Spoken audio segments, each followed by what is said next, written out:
네, 안녕하세요. 알아두면 쓸모있는 세금사전 조봉기 세무사입니다. 네, 오늘 제가 준비한 영상은요. 네, 알쓸세 자매 유튜브 채널이죠. 예, 이상화 세무사의 모래세무라는 채널에서 기존의 리셀러 세금에 대해서 영상을 좀 다룬 적이 있어요. 그 이후로 이제 그 리셀 사업, 즉 이제 중고 거래 사업이죠. 중고 거래 사업을 하시는 분들께서 굉장히 많이 좀 문의를 주고 있으신데요.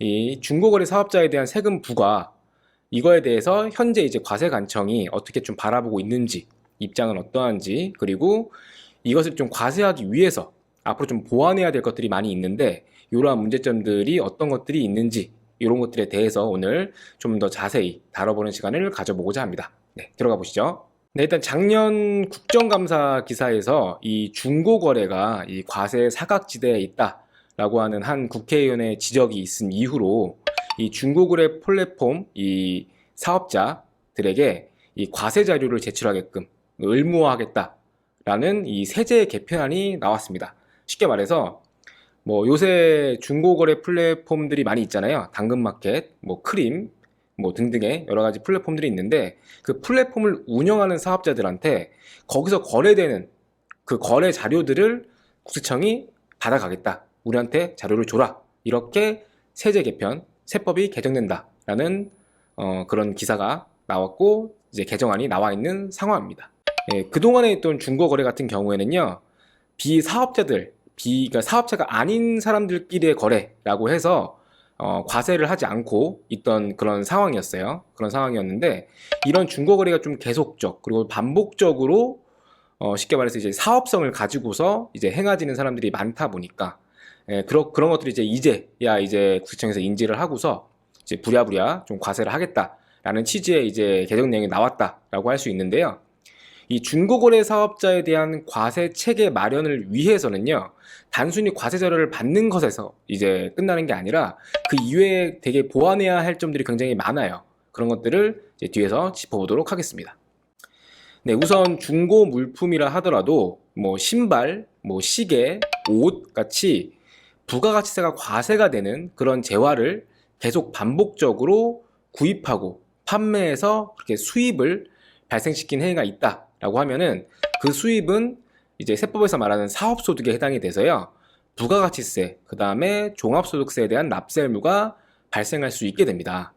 뭐 이에 대해서는 중고거래를 하시는 분들 그리고 과세관청, 저희들 모두 다 이견이 없는 내용입니다. 다만 계속 반복적 행위가 되어야지만 이걸 사업소득으로 볼 수 있는 건데요. 이런 계속 반복적 행위 인지에 대한 판단 아직까지 좀 애매모호할 수 있어요. 그리고 매출 파악을 위해서 이제 거래 플랫폼 사업자들로부터 거래 자료를 수집하는 거 이런 것들도 이제 다 과세체계 마련을 위해서 반드시 좀 필요한 절차임에는 분명하지만 문제는 이 매출도 중요하지만 이들의 매입액 이제 중고 물품들을 사 오셔서 파실 거잖아요. 그 매입액을 인정해 줄 수 있는 세법상 근거 규정이 아직까지 부재한 상태라는 게 지금 중요한 핵심입니다. 이제 사업소득에 대해서 부가가치세든 소득세든 이제 과세를 하기 위해서는요. 매출에서 빼기 매입, 그래서 이익이 얼마냐, 매출에서 매입을 뺀 이익이 얼마인지 요거를 판단할 수 있어야 되거든요. 이게 굉장히 중요한 건데요. 특히나 중고거래 같은 경우에는 이익률이 굉장히 낮아요. 되게 그 금액 사온 거를 거기다 조금의 이윤을 붙여서 파는 거거든요. 그렇기 때문에 매입을 인정받을 수 있는지 여부가 이 세금 신고에 있어서는 굉장히 중요한 부분에 해당을 합니다. 이 현행 세법에서는요, 중고 자동차 매매 사업자에 대해서는 비사업자들로부터 중고 자동차를 매입할 수가 있잖아요. 그럴 때 이에 대해서 이제 매입 부가세 공제를 인정해주기 위해서 의제 매입세의 공제 제도라는 것을 이제 특례로 두고 있어요.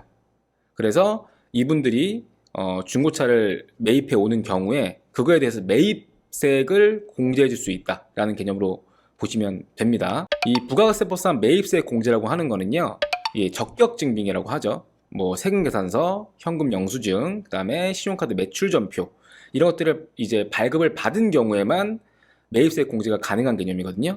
그래서 중고거래 사업자에 대해서도요, 비사업자로부터 매입한 중고 물품에 관한 중고 자동차 같이 의제 매입세 공제 특례 규정이 마련되어야지만이 중고거래 사업자들의 자진 신고 납부를 유도할 수 있다. 안 그러면은 사실 매입세 공제가 안 된다라는 걸로 접근이 돼버리면 이분들은 신고를 하고 싶어도 신고를 할 수 없는 상황이 될 수가 있는 겁니다. 네, 예를 들어가지고 100만 원짜리 중고 물품을 구입을 했습니다. 근데 그거를 딱 5만 원 붙여서 파는 거예요. 105만 원에 물건을 내놨어요. 그렇게 판매를 했으면 이 거래를 통해서 5% 이익을 보는 거거든요. 그렇게 이제 5만 원 벌려고 하는 이 중고 매매 거래였습니다. 근데 법이 지금 현재 부가세법, 그 다음에 각종 이제 특례 세법들이 없기 때문에 만약에 이 해당 거래에 대해서 매입세 공제를 받을 수가 없다. 그래서 105만 원에 대한 매출에 대해서 거기에 대한 매출세액을 뽑아보면은 대략 한 9만 5천 원 정도 나오거든요. 그 9만 5천 원을 매출세액으로서 납부만 해야 되고 이 100만 원 매입해온 거에 대한 매입세 공제를 받지 못한다고 하면은 5만 원 벌어서 세금 9만 5천 원 내는 거거든요. 그렇게 되면 사실 이 사업은 할 이유가 없어지는 거죠.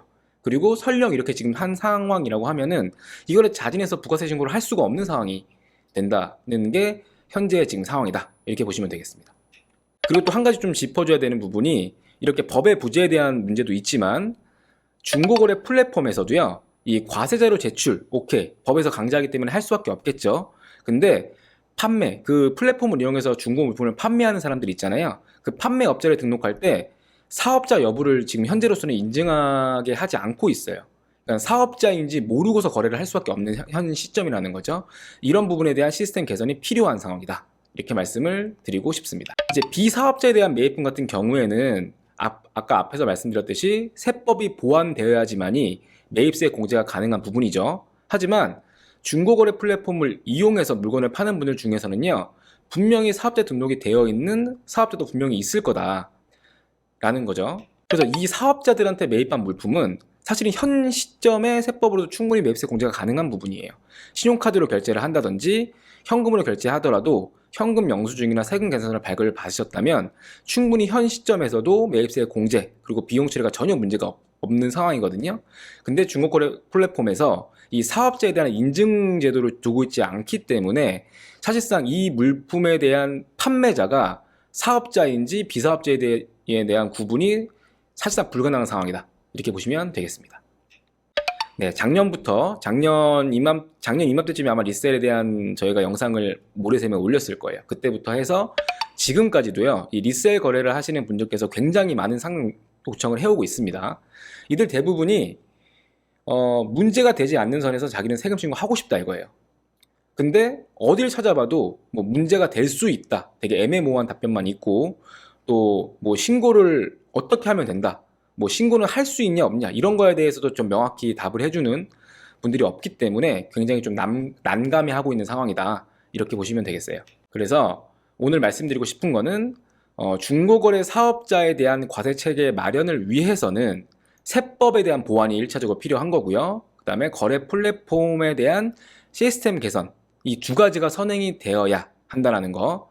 그리고 이런 문제점들이 좀 빠른 시일 내에 좀 해소가 돼서 이 리셀 사업자 분들께서 적정하게 세금을 내면서 사업자 등록도 내시고 그렇게 좀 적정하게 또 적법하게 그렇게 사업을 하실 수 있는 날이 빨리 오길 바라는 마음에서 오늘 영상을 준비하게 되었습니다. 네, 오늘 준비한 영상은 여기까지고요. 네, 다음 시간에는 더욱더 유익한 주제를 가지고 오도록 하겠습니다. 네, 감사합니다.